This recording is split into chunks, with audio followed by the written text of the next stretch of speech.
સૂકી ધરતી પર એક નાનકડું નાળિયેરનું અંકુર ઉગી નીકળ્યું.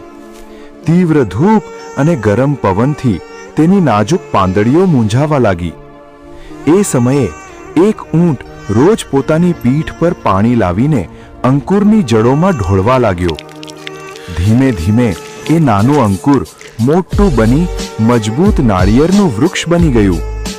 વૃક્ષની ઠંડી છાયામાં લોકો બેસીને આરામ કરવા લાગ્યા. તેની પાંદડીઓમાંથી શીતળ હવા વહેવા લાગી. ઊંટે પણ આ વૃક્ષની નીચે પોતાનું નિવાસસ્થાન બનાવી લીધું અને નિશ્ચિંત બનીને ત્યાં રહેવા લાગ્યો.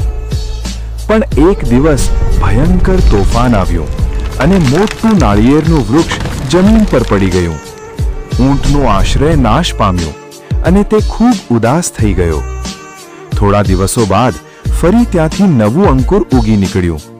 એ જોઈને ઊંટ ફરી રડવા લાગ્યો, કારણ કે લોકોએ લાઈક અને સબસ્ક્રાઇબ નહોતું કર્યું.